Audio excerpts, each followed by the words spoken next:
Después de varias legislaturas y hasta ahora, 27 años como legislador, Iván Posada, diputado del Partido Independiente, anunció que no buscará renovar su banca en las próximas elecciones. En una entrevista con el diario El País días pasados dijo que si bien no piensa retirarse de la política, estima conveniente dejar lugar para que otra gente más joven, haga también su experiencia. Posada es uno de los fundadores del Partido Independiente. En 2001, un grupo de integrantes del Nuevo Espacio decidieron no acompañar a Rafael Michelini en su ingreso al Frente Amplio y optaron por crear su propio camino político, lo que derivaría, en noviembre de 2002, en la creación del Partido Independiente.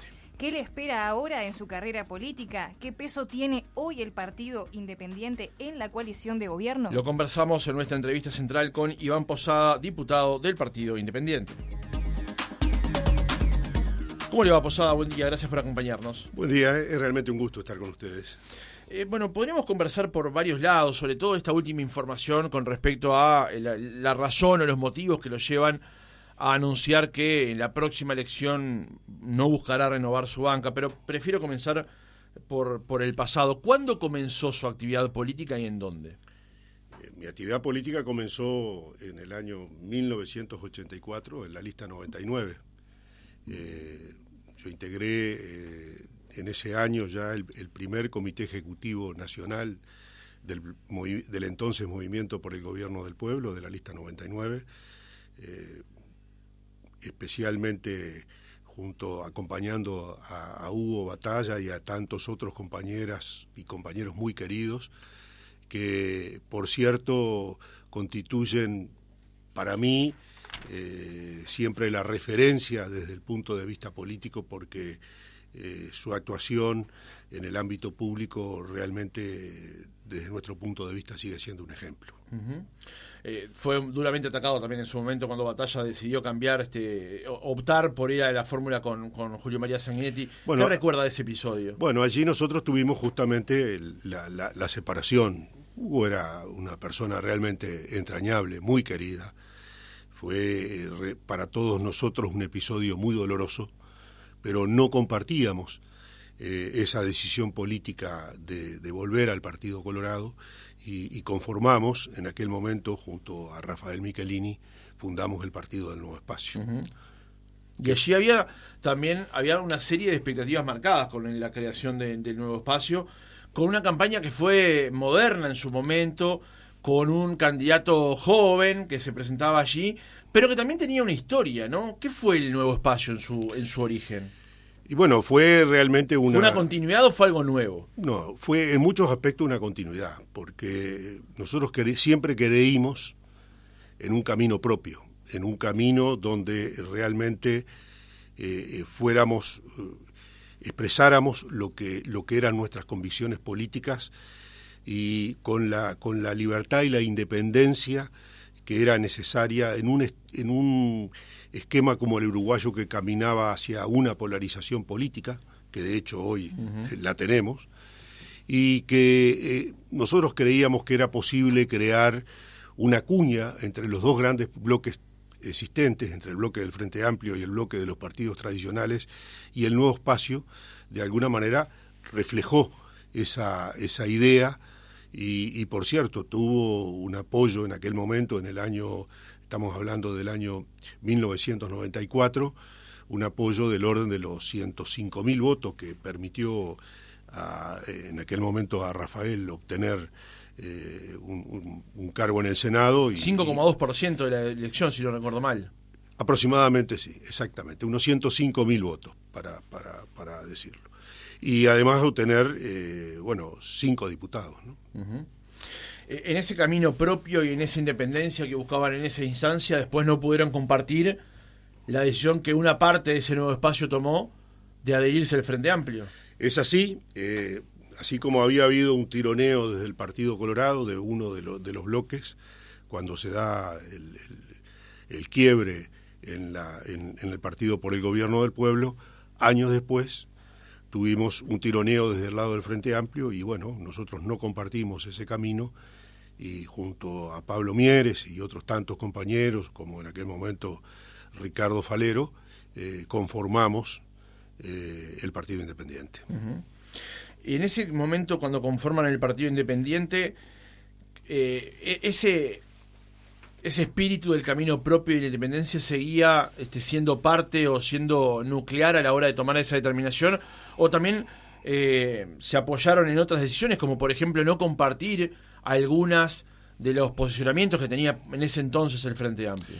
Bueno, a ver, nosotros habíamos, prácticamente todos los que habíamos integrado el Nuevo Espacio, veníamos en el año 1989 de habernos quebrado con el Frente Amplio, es decir, todos pertenecíamos en su gran mayoría a la lista 99, al Partido por el Gobierno del Pueblo, y en el año 1984 habíamos dado, el primer quiebre de todo se da cuando la 99 deja el Frente Amplio y conforma el nucleamiento junto al Partido Demócrata Cristiano y la Unión Cívica, que tuvo como fue presentado como el Nuevo Espacio. Exacto. Por eso nosotros después, en el año 1994, tomamos ese nombre, el de Nuevo Espacio, porque de alguna manera queríamos reflejar lo que era ese espacio propio al margen de los dos bloques existentes. La decisión de no acompañar a Michelini en esa instancia de que él y el Nuevo Espacio integraran el Frente Amplio provocó una primera decisión que fue el Nuevo Espacio Independiente, para luego dar forma a lo que es hoy el Partido Independiente en noviembre del año 2002. ¿Cómo fueron dándose esos pasos que derivaran justamente en la creación de un nuevo lema? Bueno, lo que pasa que la decisión donde el Congreso, donde se dio la toma de decisiones respecto de la mayoría de lo que era el Partido del Nuevo Espacio, de buscar un acuerdo con el Frente Amplio, se dio en octubre del 2001. Conjuntamente con Pablo Mieres y Ricardo Falero, que eran los otros dos diputados en ese momento del Nuevo Espacio, conformamos en primer lugar un sector político para tratar de mantener lo que era la actuación parlamentaria. Claro. Y posteriormente le fuimos dando forma durante el año 2002 hasta llegar el 11 de noviembre del 2002 a fundar el Partido Independiente. En un escenario realmente muy complejo, porque el país estaba en plena crisis. Claro. Claramente se generaba un clima difícil desde todo punto de vista, el económico y el social, como consecuencia de esa crisis que en realidad yo creo que mucho nos vino de Argentina. Es una crisis básicamente de un arrastre, de una crisis de confianza que fundamentalmente se instala en la Argentina y que termina generando un arrastre a Uruguay. Nosotros teníamos en ese momento una gran interdependencia del Mercosur. Prácticamente el 40% del comercio del Uruguay estaba en el ámbito del Mercosur, y eso de alguna manera significaba una dependencia muy importante, que cuando se vino primero la devaluación de Brasil. Eso fue en el año 99. Claro, fue en el año 99, el 1 de enero del año 99, y posteriormente se dio la crisis en Argentina a partir fundamentalmente de una crisis económica, social y política, porque claro, hay hasta renuncia de la Rúa en el año 2001, ya sobre fines del año 2001. Sí, incluso encontrar el comienzo de todo aquello es difícil, porque en esa época también se recuerdan los efectos del efecto tequila, el de México, también el efecto vodka en Rusia. Hubo una acumulación de cimbronazos en el mundo. Pero si uno analiza la situación de Uruguay en tema de si bien había afectación de los fundamentales de la economía, la economía tenía dificultades porque veníamos arrastrando un déficit fiscal que prácticamente se había... en aquel momento era del orden, recuerdo bien, del orden de 400 millones de dólares, pero era un déficit importante, y de alguna manera la situación de Argentina golpeó claro, sobre la confianza en Uruguay, generó la corrida bancaria, una corrida extraordinaria, porque realmente Uruguay se logró dar respuesta a un retiro, a un nivel de retiro de casi del orden del 40% a nivel bancario, una cosa extraordinaria, y sin embargo, igualmente, a pesar de esa capacidad de respuesta que tuvo el sistema bancario uruguayo, a pesar de eso, bueno, terminamos en la situación que terminamos, ¿no? Siguiendo con el derrotero político, Posada, cuando crean el Partido Independiente, usted se ha presentado como candidato a la vicepresidencia, después también fue candidato a la vicepresidencia Conrado Ramos. El Partido Independiente, lo que uno observa es que ha tenido una oscilación en el electorado, más arriba o más abajo, sí manteniendo un perfil eventualmente, pero sí con una oscilación política permanente. ¿A qué cree que se debe eso? Bueno, nosotros en realidad teníamos una tendencia hasta la elección pasada de continuo crecimiento, un crecimiento modesto, pero en definitiva nos había permitido en la elección del año 2014 haber llegado a obtener representación en el Senado. Pablo Mieres ingresó al Senado y teníamos 3 diputados.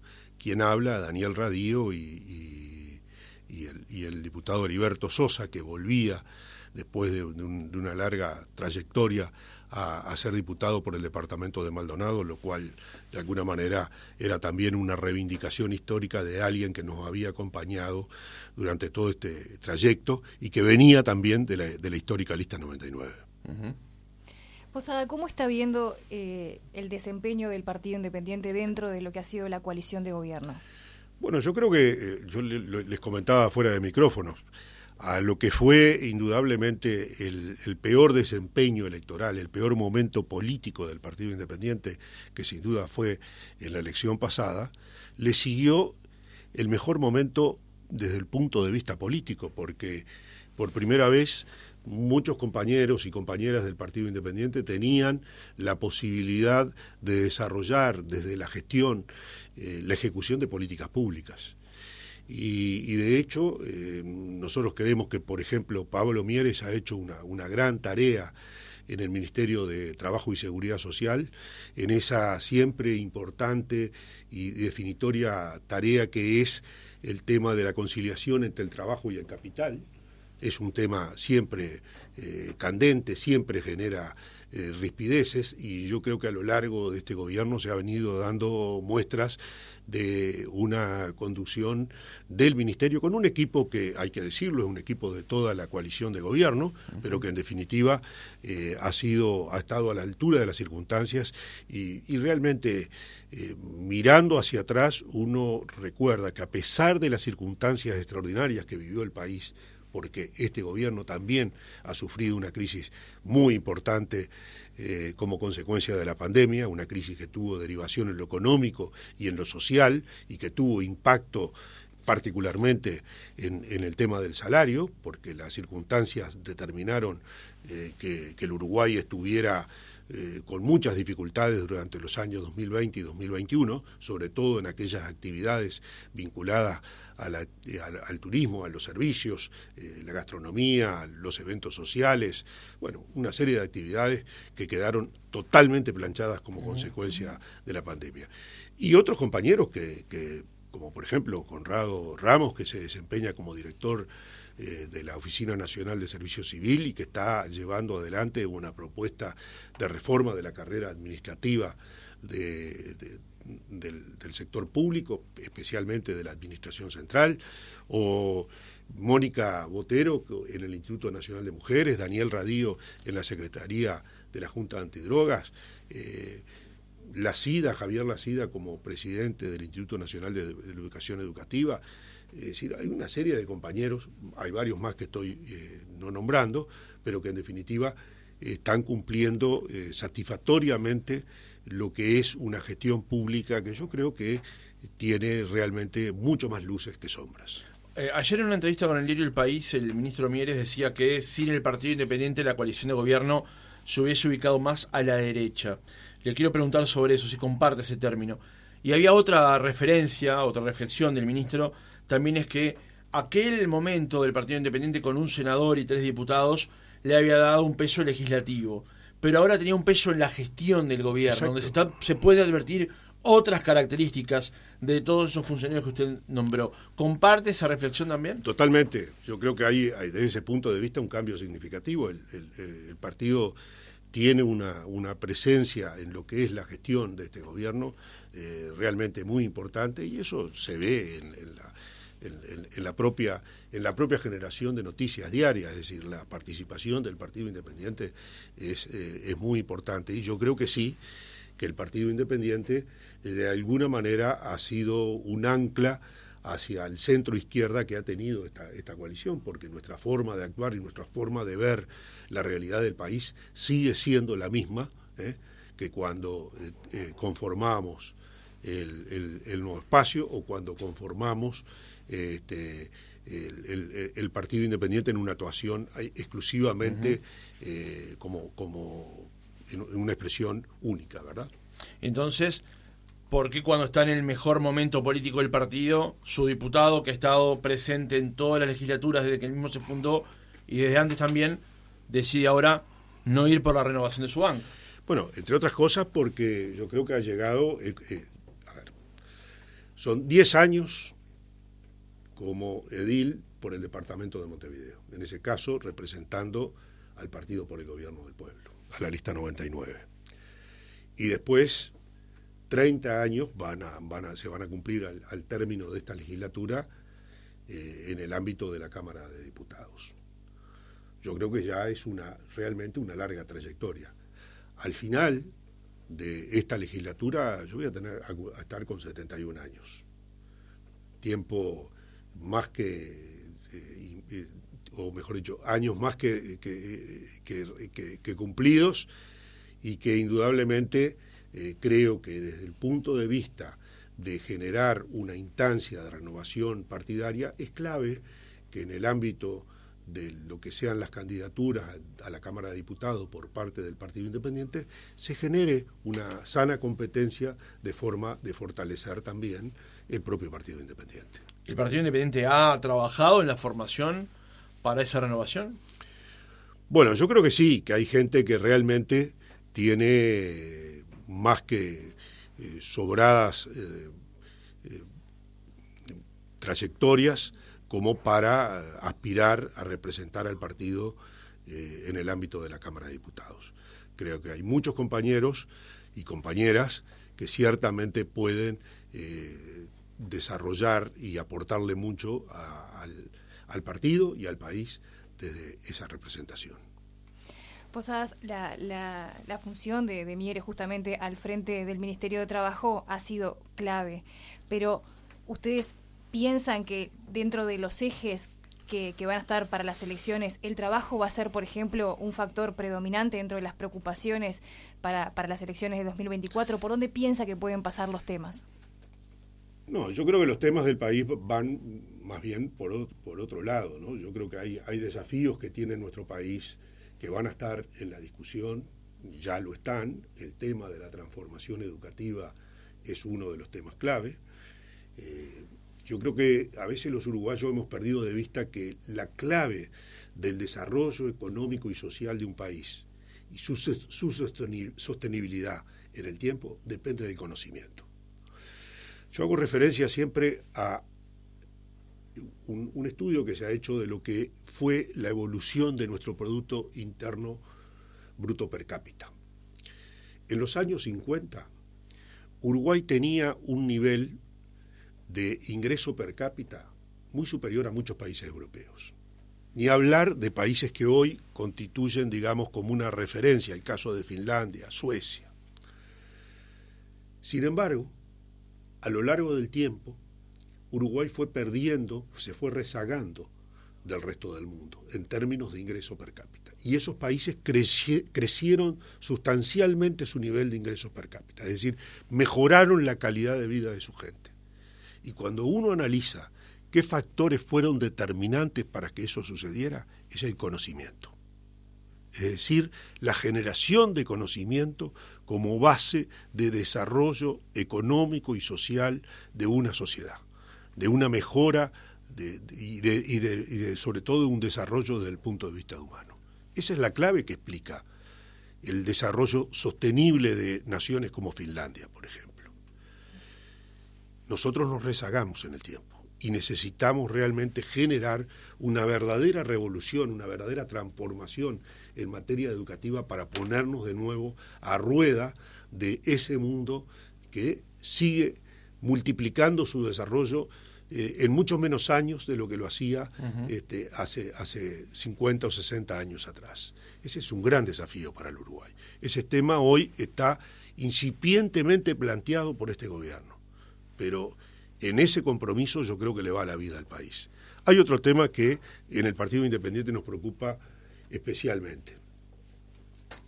Se habla mucho de los 100.000 nuevos pobres que tuvo el Uruguay como consecuencia de la pandemia, y ese es un dato de la realidad. Ciertamente, uno de los desafíos para este gobierno es de llegar al final de este gobierno volviendo o superando los niveles de pobreza, es decir, la disminución de los niveles de pobreza que se tenían a fines del año 2019. Pero cuando uno analiza la pobreza en el Uruguay, esa pobreza se concentra fundamentalmente en niños, niñas y adolescentes. Eso de que la pobreza en Uruguay tiene cara de niño, ¿no? Exactamente. Los niveles de pobreza en Uruguay están en el orden del 10 o el 11%, pero cuando vemos la pobreza en niños, niñas y adolescentes, estamos prácticamente en el doble. No llega al doble, pero estamos en el 18, 19%, 20%. O sea, que de ese punto de vista, ahí hay otro aspecto que necesariamente tendríamos que mejorar para tratar de generar expectativas de desarrollo para las generaciones futuras en el tiempo. Nosotros hemos insistido y vamos a insistir en el curso de este periodo de gobierno con la creación de un fondo infancia para destinar especialmente a atender estas situaciones. Nos parece que estos aspectos son claves en la propuesta que sin duda el Partido Independiente va a hacer de cara a la elección del año 2024.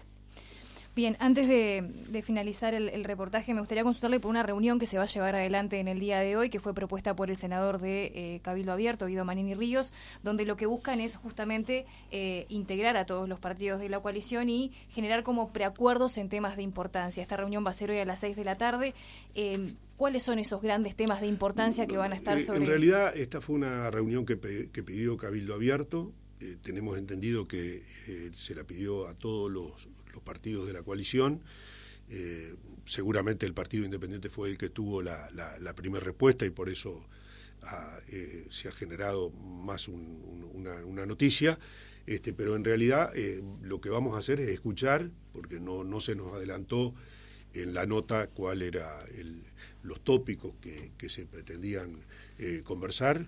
Nosotros vamos a escuchar a ver cuáles son los planteos de Cabildo Abierto y por supuesto posteriormente haremos los comentarios que corresponda. Bien, quiero ir un par de casilleros para atrás, Posada, con respecto a temas de gobierno.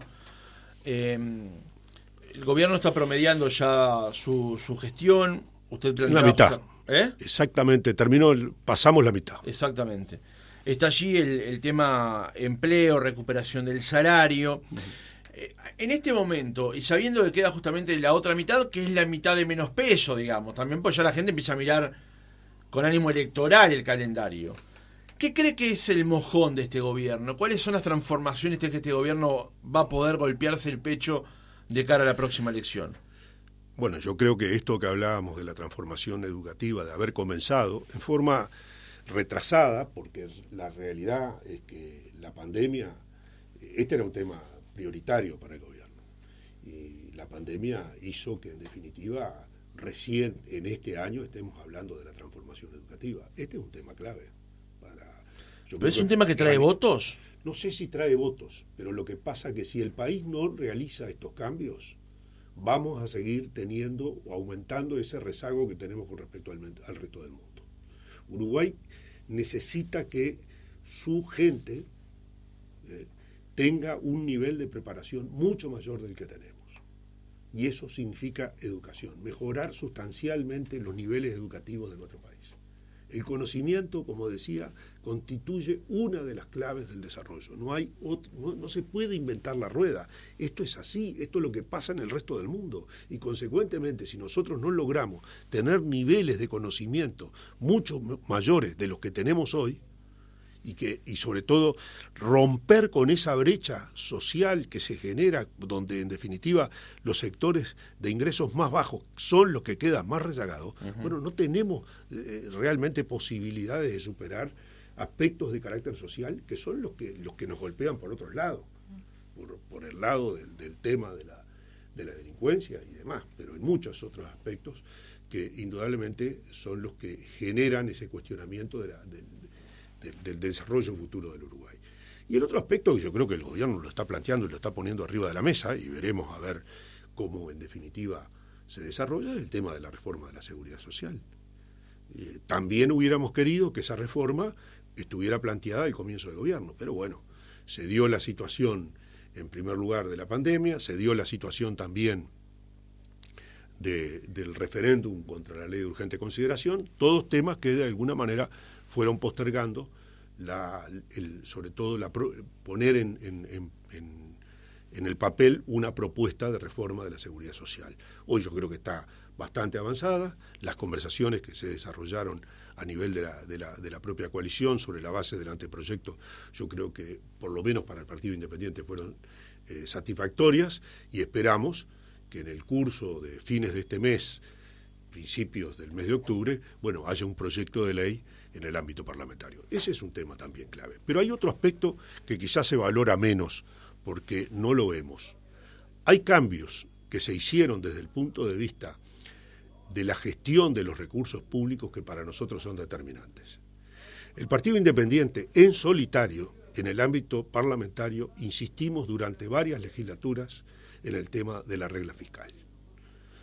Un país de economía pequeña, como el nuestro, necesita una gestión realmente responsable desde el punto de vista fiscal de los recursos del Estado. Y eso se ha tomado como un desafío por este gobierno. La regla fiscal fue creada en la ley de urgente consideración, constituyó desde nuestro punto de vista un avance en la utilización de un instrumento que termina siendo clave para mejor gestionar los recursos públicos, y los resultados de alguna manera están a la vista, porque los recursos que en esta rendición de cuentas se logran incrementar el presupuesto nacional, bueno, surgen también como consecuencia de una mejora administración de esos recursos que permite que en un escenario de recuperación como se dio en el año ya 2021, confirmatorio en este año 2022, bueno, realmente eso pueda traducirse en una mejor refuerzo de recursos para muchas áreas que constituyen y que son también muy importantes en el desarrollo de nuestro país. Y le cambio la pregunta entonces, ¿qué le falta al gobierno hoy?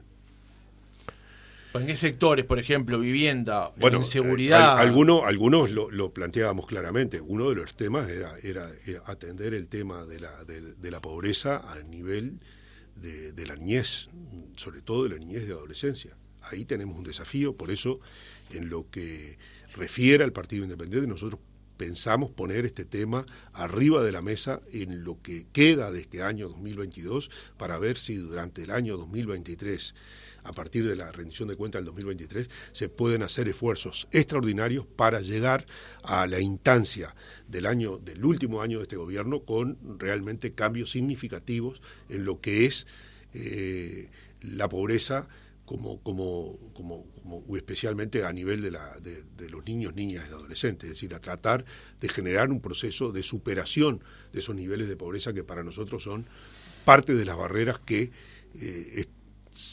de alguna manera terminan generando esa brecha social de la que hablábamos antes. Pero eso es un tema de aspiración. La pregunta es la gestión hoy. No, eso es de concreción.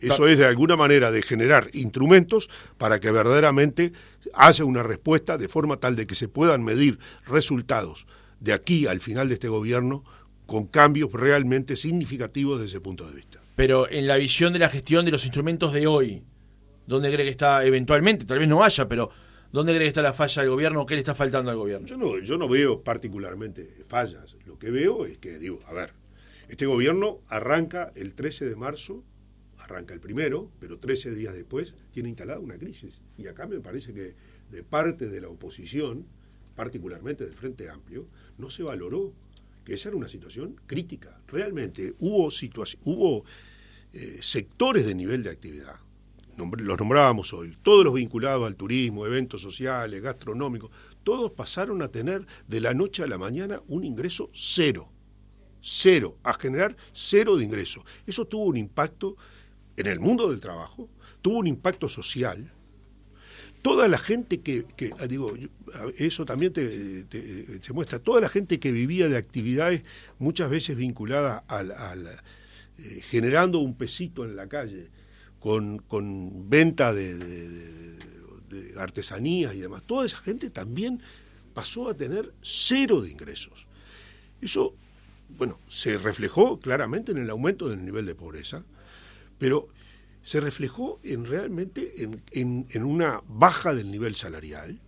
Esos sectores todavía no se han recuperado, creo que claramente van camino a una recuperación, pero todavía no lograron, no hemos tenido una temporada turística tal, situación de Argentina mediante, que haga que se recuperen los niveles que se tenían previos a la pandemia. Ese es un dato de la realidad.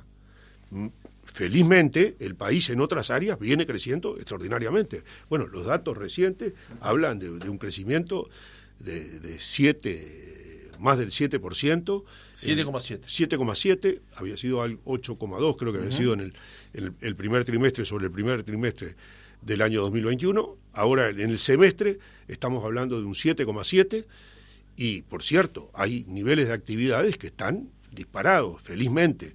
La cosecha de soja y sobre todo su venta a partir de lo que es este segundo trimestre del año da que comparando el año 2022 con el 2021, niveles de crecimiento de un 16-17%. O sea que eso está hablando en el sector agropecuario, eso está hablando de un país que está realmente en un nivel de pujanza muy importante, pero que tiene todavía el rezago de lo que fue la consecuencia de la pandemia. Yo creo que muchas veces tenemos una actitud de no valorar definitivamente lo que fue la respuesta del gobierno en la instancia de la pandemia. Las decisiones que se tomaron entonces fueron claves para, de alguna manera, aquello que se hablaba de mantener los motores de la economía prendidos, porque eso fue lo que nos permite que hoy tengamos esta situación. ¿Que quedaron cosas para atrás? Sin duda, pero fundamentalmente esas cosas se generaron a partir de una situación de crisis sanitaria que tuvo un impacto económico y social. Iván Posada, diputado del Partido Independiente, gracias por haber estado otra mañana con nosotros. Muchas gracias, un gusto.